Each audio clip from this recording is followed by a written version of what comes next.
Hello, everybody. Welcome to the HorrorKats podcast. I am Jay Decay, and I am here with, I'm Star.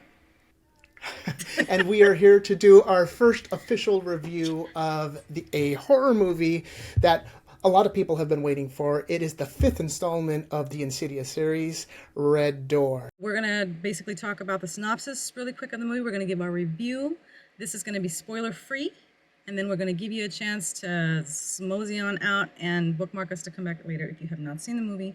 We're going to go ahead and get into the spoilers. And we're basically just going to talk about the pros and cons. And if you can wait to see this on a streaming service or you should rush out to see this immediately. We're going to give each other scores so you guys know where we stand, and then we'll get into the good stuff. Initial reactions that you have from this movie. That's it. Would you like to share? That's the reaction. That was a reaction. That's the reaction. All right. That was it. Look, well, see it again? Yeah. Is that what it was? Like the side eye? Okay. All right. Yeah. There's the thumbnail. Yeah. So let's talk. I mean, we're talking a series that has gone on since, I believe the first one came out in 2010. Now the fifth in the series. Yeah. So I think that one of the things that this series has done is really garnered a huge following of people who are just really into the Insidious series, really into the characters. And with the last four installments, we got kind of a hodgepodge of, here is this story about this family in the first two. And then we went into prequel-esque sort of installments. When we move into this installment of the Insidious series, what we really find out is really nothing more than what we already know. We don't get a deeper story. We do not get deeper into the characters, although we are really catching up with the Lambert family. And honestly, there's really nothing new that we learn from this movie. So basic synopsis of this is we follow up with the characters, the Lambert family. 10 years later. 10 years later. And what's happening is now the son is going into college. And after he's going into college, he starts to learn of his repressed memories. For those of you who are following the actual story, in part two, they repressed the memories at the very end of that movie. So this way they would not remember anything about astral travel or anything like that. But in the course of this movie, the son starts to remember. So that being said, he starts to go through these memories and triggering of bringing back one of almost everybody's favorite, but still completely mysterious characters, Darth Maul, the lipstick demon. And honestly, wasn't much of him there. But at the same time, was it a good watch? Meh. Was it climactic? No. But in the same breath, is it better than any of the other movies that are out there right now? I'd say we're sitting at probably on par with anything else you can see right now. What do I score this movie? If I think of the horror genre in totality, I'm probably going to give this a 4 out of 10. Just below average, and I will go into my reasons once we get past our spoilers and share why I think that it's important for you to maybe sit back and say, hey, let's wait for this to come out in the streaming. Yeah, I definitely agree with you. I gave this actually a 5, and the only reason that I gave it a 5 is the cinematography.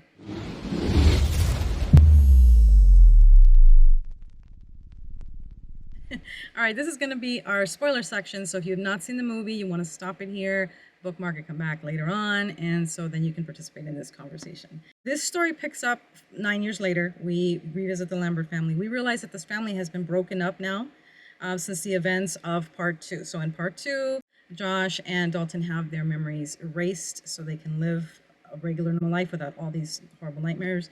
And this movie picks up with the aftermath of that, which is that this has torn the family apart. Josh is now really groggy. He can't participate in his family's life anymore. He's not close to the kids. This has resulted in him and his wife divorcing.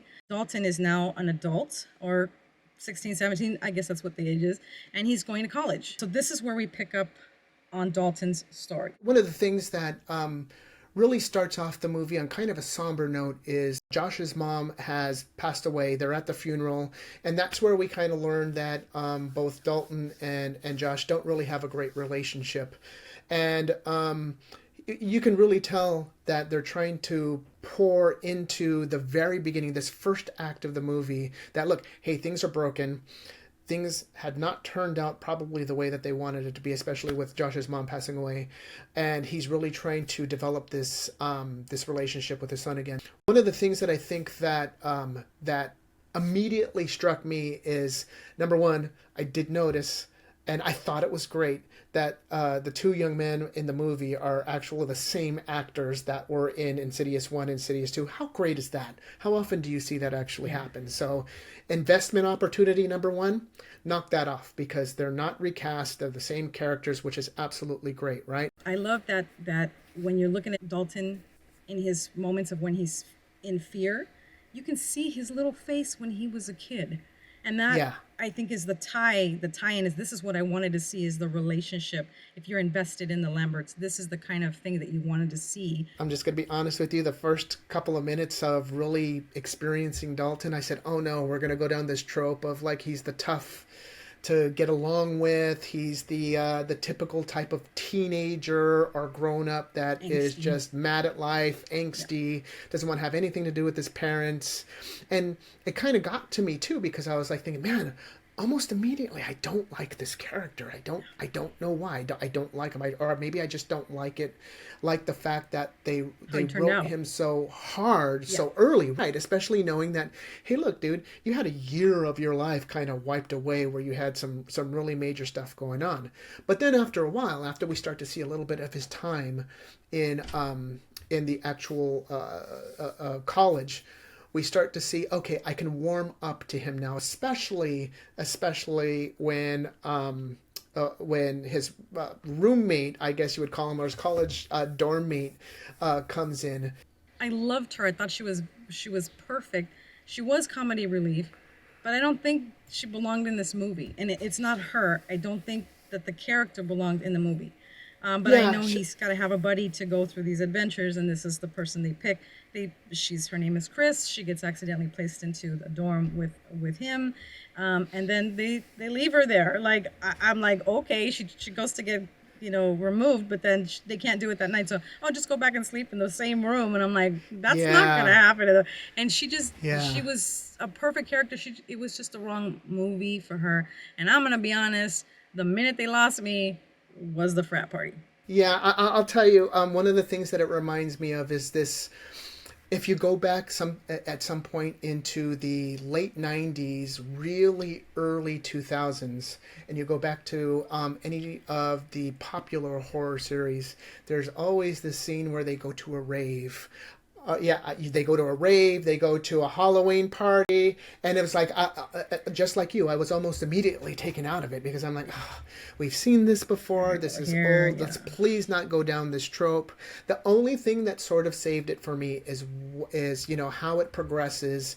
I think one of the things that saves me when they actually go to the frat party is Dalton actually has an experience in Nick the Dick's room. So for those of you who are experienced in lots of different genres, are probably old enough, you know that Nick the Dick truly came from Bachelor Party, an old Tom Hanks movie. So if you ever get a chance to watch a really good comedy, which would probably offend a lot of people right now, go back and watch Bachelor Party. It's quirky, it's totally 80s, and you will probably be offended by it. So don't come back to me if you have problems with it.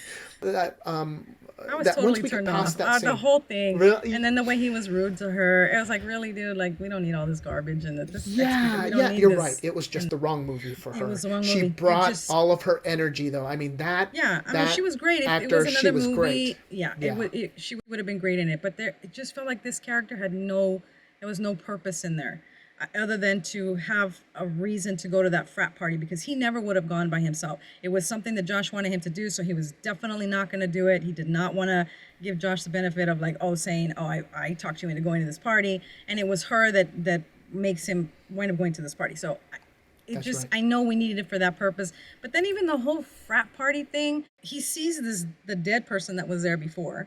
He's not asleep. So are we having a like a sixth sense kind of thing, or are we having like I'm not sure what. I just felt like that whole thing. That one of the big problems with this movie is the writing. They spend an awful lot of time in the beginning telling you what happened before. Like they Yeah. had their memory erased, not me. Like I'm fully aware of what's going on, and that's what I felt like they were just kind of going over stuff, and it just felt like it really it took a long time for things to start to happen. I think you're absolutely right. When you're coming to an audience who is that invested to come and see number five in a movie, you really don't have to do a lot of explaining of what's going on.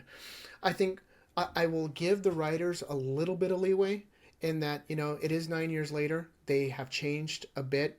But I think they did a good enough job within that first 10, 15 minutes after the funeral scene to tell us who they are, what's going on, and whatnot. We do not need that extra explanation. So, really, the first like half of this movie could have been condensed down to 15 minutes and really given, I think, everyone the follow up that we've been waiting for. We did not spend a lot of time with Renee.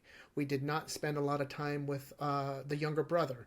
We don't know what they've been through. We just know that the father's not there anymore. So we're really focused and centric on this father son relationship and how they're slowly learning again what has been wiped from their memories. So, will I give them credit for that? I'll give them a little credit for that, but at the same time, you're absolutely right.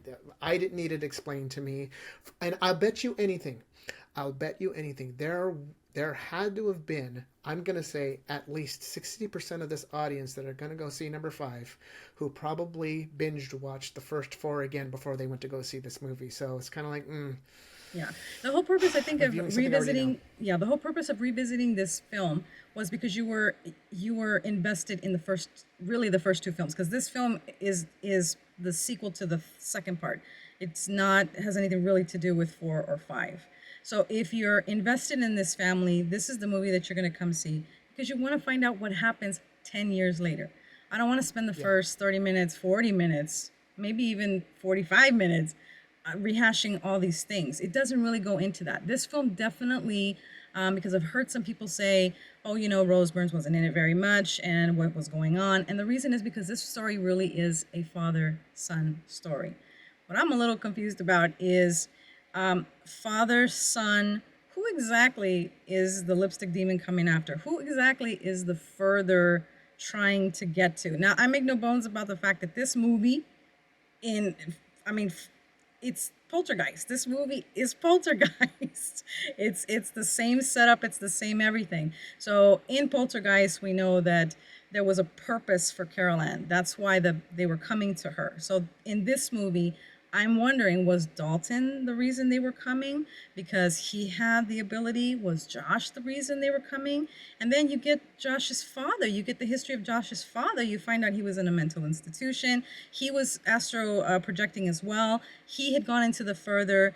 And this is so is was it coming after his father? Was it coming like there was a lot of things going on in this movie, but I'm not really sure that we got anything new to it, other than we found out about Josh's dad. And Yeah, I'm not sure yeah, we I ever agree. even had heard anything about him before. Not a peep. Not a peep. So as Yeah. Dalton goes to college, he starts to have these repressed memories that are coming back to him. And that's pretty much the synopsis of the film, right? Yeah. Yeah, I I mean, that's think pretty I much think that it.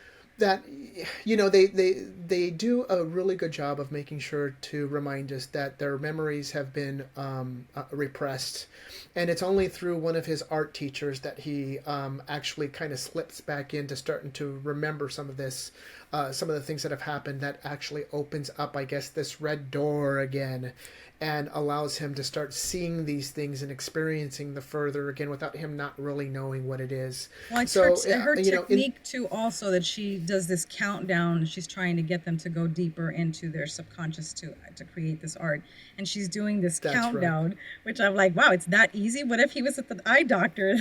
Doctor, like, Right? does it Read the chart. right?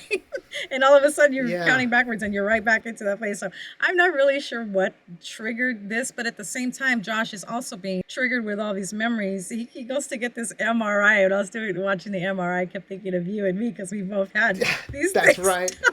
That's And I'm right. all like, oh my God, this is pretty creepy. So as far as like jump scares, this movie is nowhere near the originals, like as far as jump scares, but they did have some pretty good ones in here. And that MRI one was definitely like, if you are claustrophobic, if you ever had an MRI, it's not a fun place to be. And that shit was scary.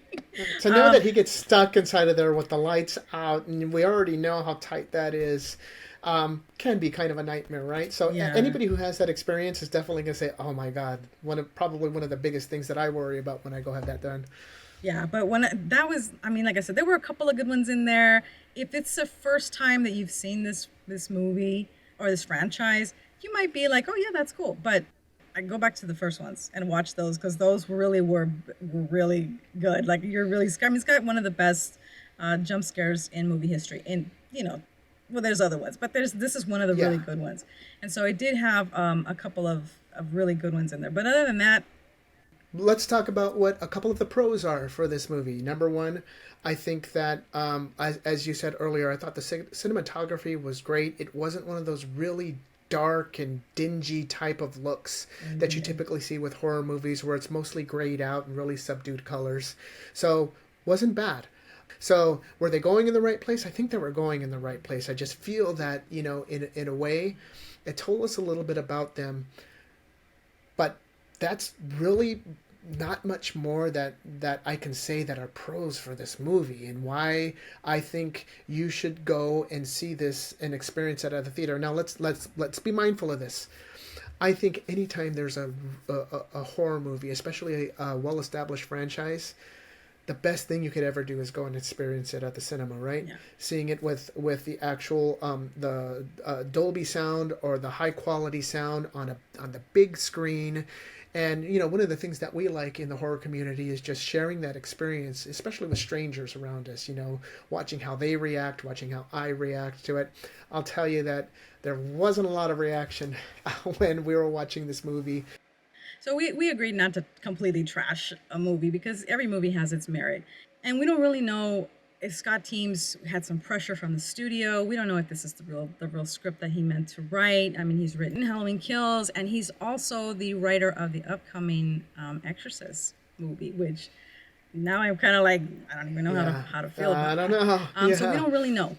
But there definitely is a problem with this story.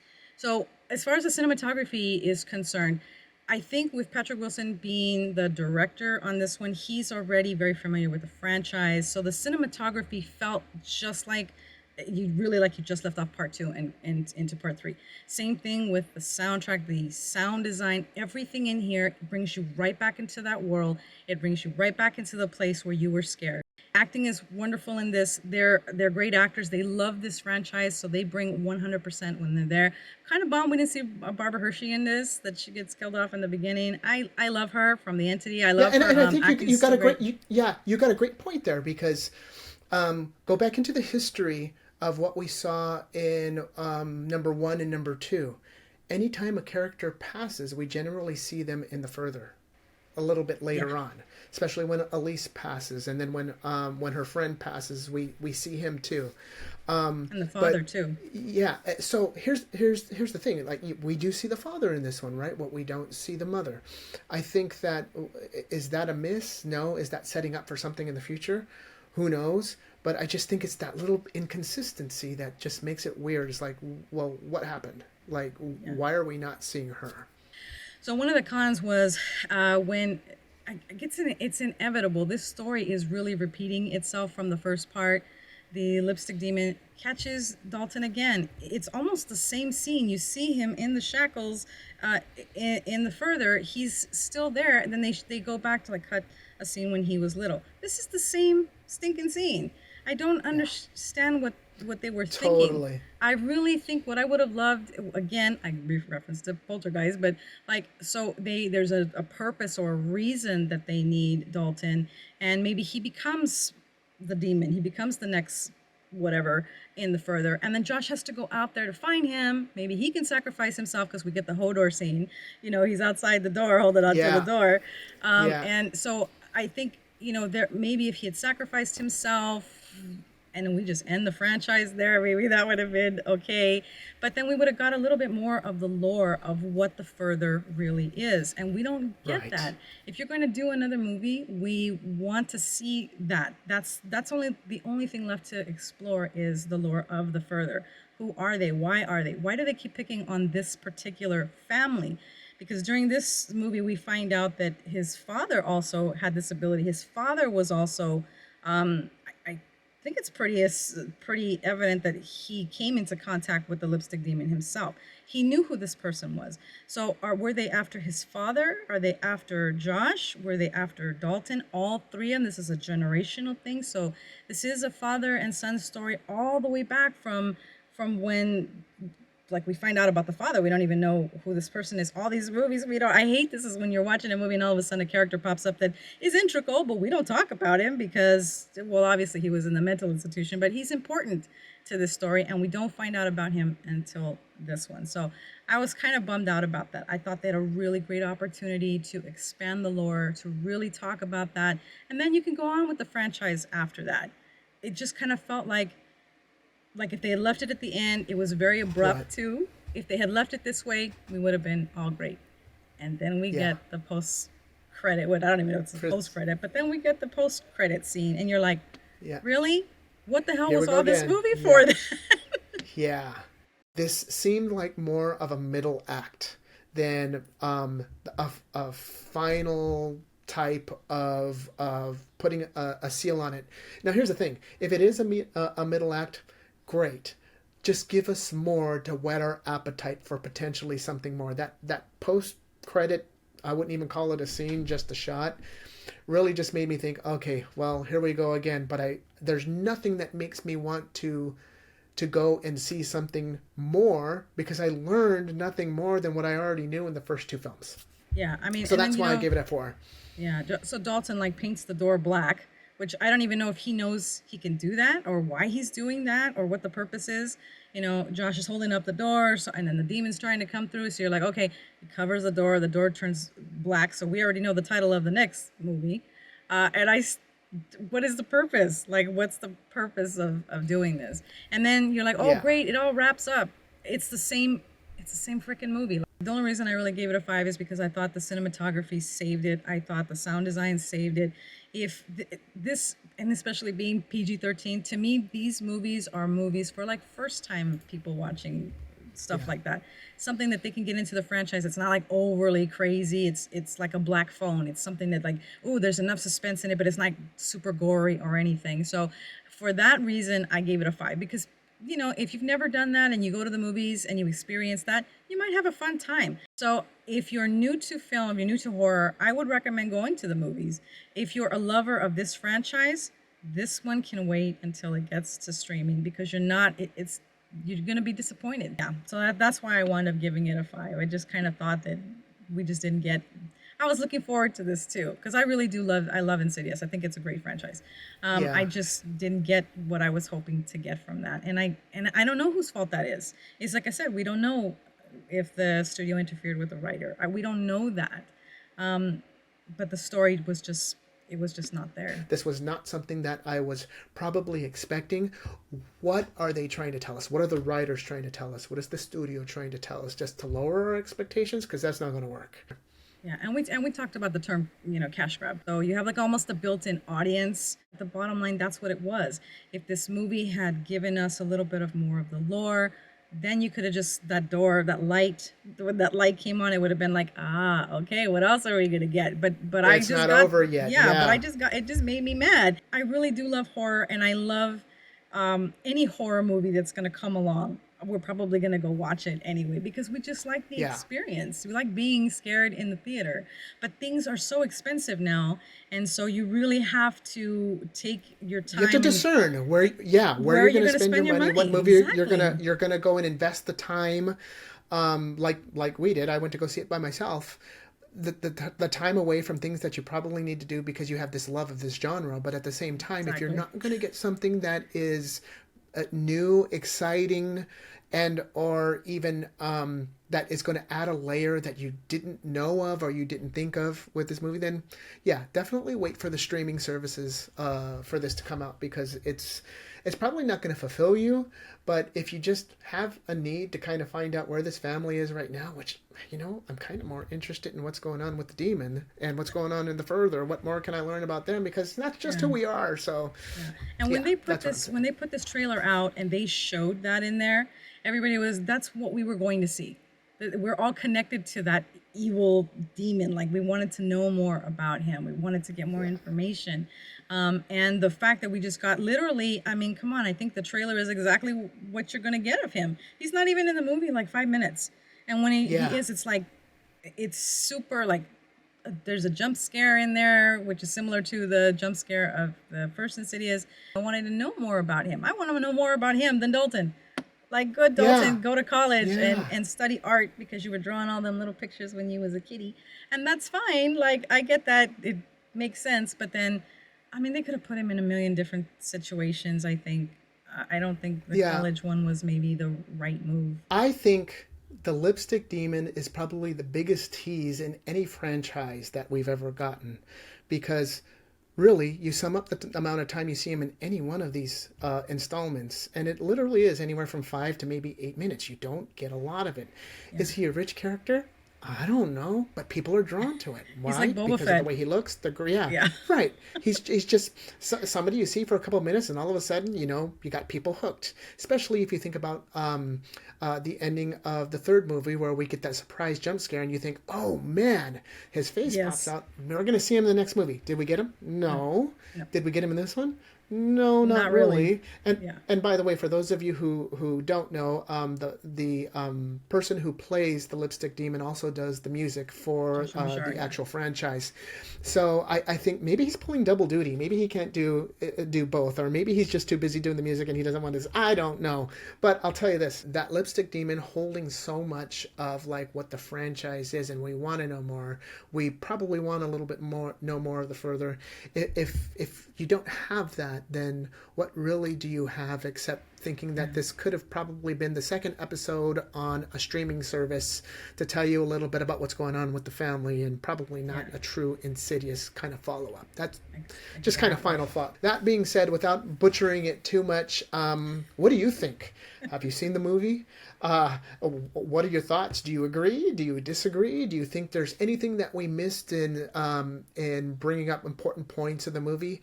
Please share your thoughts, and let's get some conversation going down in the comments below, so this way we can talk about this, relish in it, in what it was and what it wasn't, and then what your overall final thoughts would be on where do we go from here.